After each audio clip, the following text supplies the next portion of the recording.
اچھا یہ بات ابھی نور عالم صاحب نے یہ کہی ہے کہ ایک تو جو میرے نظر ثانی اپیل کے اندر لارجر بینچ سنے گا وہ والا میٹر، اس کے پیچھے میری پارٹی نے نہیں مجھے بولا کہ واپس لیں، کیونکہ یہ بھی خبریں چہم گوئیاں چل رہی تھی کہ پارٹی شاید ان سے کہے کہ واپس لیں یہ والی ترمیم، آئینی ترمیم۔ دوسرا وہ کہہ رہے ہیں اس کے اندر مدت ملازمت اور ایج لمٹ جو ہے اس کی کوئی بات نہیں ہے فی الحال۔ سو آپ سمجھتے ہیں کہ نور عالم صاحب کی جو بل آئے گا یا جو پرائیویٹ ممبر ڈے کے اوپر وہ پیش کرنے جا رہے ہیں ترمیم، ڈو یو تھنک وہ اس سے ذرا ملا کر پڑھی جائے؟ اور یہ بھی خبر ہے کہ ریٹروسپیکٹ میں اس کا اطلاق ہوگا، تو اس کا اور کیا امپیکٹ ہو سکتا ہے؟ ذرا دیکھیں، جو نور عالم صاحب کا جو بل ہے نا، اس کو آپ اس کے ساتھ پڑھیں جو ججز کی تعداد میں اضافہ ہو رہا ہے، وہ بڑا انٹرسٹنگ ہے۔ اس میں یہ ہے کہ جو نظر ثانی اپیل ہے، یا اسناد بہتر بتا سکتے ہیں کہ جو بینچ فیصلہ کرتا ہے پہلے وہی نظر ثانی اپیل بھی وہی سنتا ہے۔ اب یہ جو ترمیم آ رہی ہے اس میں اس سے بڑا بینچ جو ہے وہ نظر ثانی اپیل سنے گا، اور یہ بھی کہا جا رہا ہے کہ اس کا اطلاق ماضی سے ہوگا۔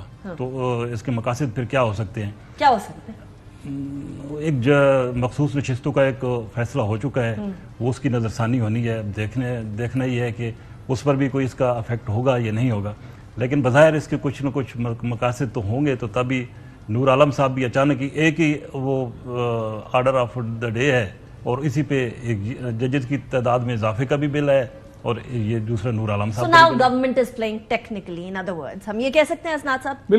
بالکل ایک طرف یہ چیز بھی ایڈ کر لیجئے گا کہ جے یو آئی کی ایک ترمیم کو پیش کی ہوئی ترمیم کو گورنمنٹ سپورٹ کرنے جا رہی ہے۔ تھوڑے دیر پہلے سینیٹر عفنان کہہ رہے تھے کہ دیکھیں باقی جو ممبران ہیں پی ٹی آئی کے، جنہوں نے پی ٹی آئی نہیں لکھا اپنے نامینیشن پیپرز کے اندر یا اپنے دستاویزات کے اندر، ان سے ہم درخواست تو کر سکتے ہیں نا۔ تو دیکھیں سپریم کورٹ کی ججمنٹ ہے، سپریم کورٹ کی ججمنٹ کے مطابق ان کو پی ٹی آئی کا ڈکلیئر کرنا چاہیے۔ اگر حکومت جو جیسے میں نے بتایا کہ ایک کنفرنٹیشن ہے، ایک طرف کیرٹ اینڈ اسٹک کی پالیسی ہے، دوسری طرف بات چیت کی بھی کوشش کی جا رہی ہے جیسے منصور علی شاہ سے، اور کون بات چیت کرنا چاہ رہا ہے؟ حکومت چاہ رہی ہے، اور کون چاہ رہا ہے؟ نہیں، کسی نے ریچ آؤٹ کیا؟ دیکھیں آپ جو ذرائع ہمیں بتا رہے ہیں کہ کوشش کی جا رہی ہے، اور ایک ہی اپریہنشن ہے حکومت کو، وہ یہ ہے کہ الیکشن ٹریبونل کے معاملات جو جیسے خواجہ آصف بھی کہہ چکے ہیں کہ جی یہ بات ہو رہی ہے کہ جی اکتوبر میں جب چیف جسٹس چینج ہوں گے تو حکومت بھی چلی جائے گی، تو صرف اس وقت حکومت کو اپریہنشن ہے وہ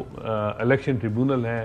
الیکشن ریگنگ کے حوالے سے کانسٹیٹیوشن پٹیشن سپریم کورٹ میں پینڈنگ ہے، حالانکہ میرا نہیں خیال کہ جسٹس منصور علی شاہ کوئی ایجنڈا ڈریون چیف جسٹس ہوں گے، ان کا فوکس جوڈیشل ریفارم پہ ہوگا۔ اور یہ جو حکومت اس وقت کنفرنٹیشن موڈ میں ہے، عمر عطا بندیال صاحب کے دور میں بھی یہ رہی، لیکن وہ جانے والے چیف جسٹس ہے، ایک آنے والا چیف جسٹس اور فیوچر کے 4 چیف جسٹس ہے جو نون لیگ ایک ماحول بنا رہی ہے۔ میرا خیال ہے کہ یہ ان کی اپنے لیے بیک فائر ہوگا، اور یہ نقصان ہوگا ان کو بہت زیادہ، کیونکہ بظاہر یہ لگ رہا ہے کانسٹیٹیوشن امینڈمنٹ ہو نہیں سکے گی، اور اس میں کوئی شک نہیں کہ بہت بڑا ایڈوانٹیج ہے حکومت کو، وہ یہ ہے کہ وہ سمجھتے ہیں کہ چیف جسٹس قاضی فیصہ بہت سے کیسز میں ان کا پوائنٹ آف ویو ہے، اس نے انڈورس کیا۔ آلدو ججز اپنے نظر سے جو انٹرپریٹیشن کرتے ہیں قانون کی وہ اس حساب سے ہی چلتے ہیں، لیکن پرسپشن بڑی کلیئر ہے۔ Perception is sometimes greater than reality کچھ اور بھی ہو سکتی ہے۔ لیکن نظر صاحب اب یہاں سوال یہ آتا ہے، وہ جو سینیٹر عفنان والی بات ہے میں ری اٹریٹ کروں گی، وہ کہتے ہیں کہ پی ٹی آئی کے ممبران کے 3 ہی آئین کے مطابق ان کو 3 ہی قدغنے ہیں جس کے اوپر وہ پارٹی پالیسی سے ادھر ادھر جا کر ووٹ نہیں کر سکتے۔ یہ پارٹی پالیسی کے حساب یہ والی ان 3 قدغنوں کے اندر تو نہیں آئے گی اگر آئینی ترمیم لے کر آئی جائے؟ تو 2/3 میجورٹی کے اندر اگر ان کو کنونس کیا جائے تو ان کو بھی شامل کیا جا سکتا ہے؟ کچھ اس میں 8 ایسے ارکان ہیں اس وقت پارلیمنٹ کے اندر جو کہ ابھی بھی انڈیپینڈنٹ ہی ہیں، تو حکومت کی شاید ان پہ نظریں ہوں گے کہ ان میں سے کچھ اس وقت جو پارٹی پوزیشن ہے نا قومی اسمبلی کے اندر، وہ بھی تھوڑا سا میں بتا دیتا ہوں۔ 213 حکومتی اتحاد کے پاس ہیں، 224 چاہیے 2/3 میجارٹی کے لیے۔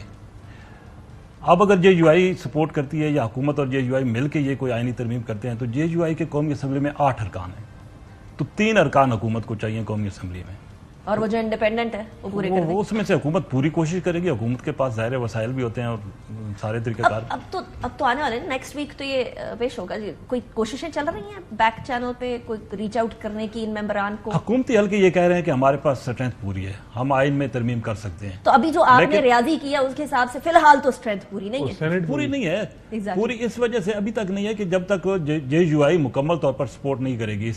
حالانکہ آئینی ترمیم تو جے یو آئی کے ممبر لے کے آ رہے ہیں نا، نور عالم خان، اور اگر حکومت اس کو سپورٹ کرتی ہے جے یو آئی پارٹی نے، اگر نور عالم خان صاحب نے یہ کہہ دیا ہے کہ پارٹی نے مجھے واپس لینے کو نہیں کہا یہ ترمیم، اس کا مطلب ہے پارٹی سپورٹ کر رہی ہے. پھر مولانا صاحب کی ایک سٹیٹمنٹ بھی آ گئی جس میں انہوں نے کہا 12 سال کی ہماری جو ہے وہ اختلافات ہے، حل تو اتنی جلدی نہیں ہوں گے. مولانا صاحب آج بھی جو شجاعت صاحب سے ملے ہیں اور اس کے بعد انہوں نے جو میڈیا ٹاک کی ہے وہ بھی کافی نرم ملائم میڈیا ٹاک تھی، اس میں کوئی خاصی وہ تلخی والا معاملہ نہیں تھا، نہ حکومت کے حوالے سے بھی. تو مولانا صاحب جو ہیں وہ زیرک سیاستدان ہیں، وہ فیصلے کرنے ماضی میں بھی ان کے بڑے مثالی فیصلے رہے ہیں، کوئی بھی فیصلہ وہ کر سکتے ہیں. وہ ملک کے وسیع تو آپ نے ابہام کریٹ کر دیا کہ کوئی بھی فیصلہ کر سکتے ہیں. حسنات صاحب، تو ہم آنے والے دنوں میں سپریم کورٹ کا جو ڈھانچہ تو نہیں شکل ہے وہ تبدیل ہوتی ہوئی دیکھیں گے؟ دیکھیں فی الحال تو بہت زیادہ ایک کنفرنٹیشن والا ماحول ہے، اس میں کوئی کلیئر پکچر نہیں ہے. ایک طرف کہا جا رہا ہے کہ چیف جسٹس قاضی فیصلہ ایکسٹینشن نہیں لینا چاہ رہے، وہ 25 اکتوبر کو ریٹائر ہو جائیں گے. تو پھر کیا میرا خیال ہے کہ فوکس حکومت کا یہ ہے کہ جسٹس منصور علی شاہ سے جس طرح ماضی میں رہا کہ کوئی چیف جسٹس آتا ہے تو ایک کوشش کی جاتی ہے کہ انفارملی کچھ باتیں ان سے طے کی جائے، کچھ معاملات کوئی سینسٹیو ایشوز پہ بات ہو. اس جو جسٹس قاضی فیصلہ ہیں وہ اس نظام کی گارنٹی ہیں، جب تک وہ ہیں تو یہ نظام چلتا رہے گا. چاہے وہ آپ دیکھیں الیکشن ٹریبیونل کا معاملہ ہے تو وہاں وہ سسپینڈ کیا ہوا ہے سپریم کورٹ میں، ری کاؤنٹنگ میں 3 سیٹیں جو ہیں وہ اب نون لیگ کو مل گئی ہیں، اور جس طرح جنوری 13 کا فیصلہ ہے. تو جسٹس منصور علی شاہ کے آنے سے مسائل ہیں، اگر وہ حل ہو گئے یہ خوف ہے حکومت ہاں یہ گارنٹی نہیں ہے، یہ اپریہنشن دور ہو گئی تو میرا خیال ہے جسٹس منصور علی شاہ ہی چیف جسٹس ہوں گے. لیکن ایک بات یہ بھی ہے کہ حکومت میں بھی تقسیم ہے کہ کیا جسٹس قاضی فیصل کو ایکسٹینشن دینی چاہیے یا نہیں. 3 سال ایک چیف جسٹس جو پی ٹی آئی کے حوالے سے تو میں بھی حکومت کے اور وہ ہم خیال ہوں، لیکن اور بہت سی چیزیں ہیں جس پہ انہوں نے کافی زیادہ حکومت کی باتیں نہیں مانی. جس طرح مرگلہ میں لیز کا معاملہ ہو، ہزاروں ایکڑ زمین جو ہے وہ انہوں نے کہا کہ یہ نہیں دی جا سکتی. اس طرح لاہور ہائی کورٹ کے چیف جسٹس کا معاملہ ہو، پرویز مشرف کی سزائے موت کو اپیلڈ کیا ہو. تو یہ وہ چیزیں ہیں جو میرا خیال ہے کسی بھی طرح سے یہ امپریشن ڈالنا کہ کوئی بھی جج کسی بھی طریقے سے قانون کی بالادستی سے اوپر ہو کے کسی اور سائڈ پر دیکھ رہا ہے، that would be definitely wrong. لیکن Hasnat Malik sahab thank you very much, Azhar Farooq sahab thank you very much for joining me in the program.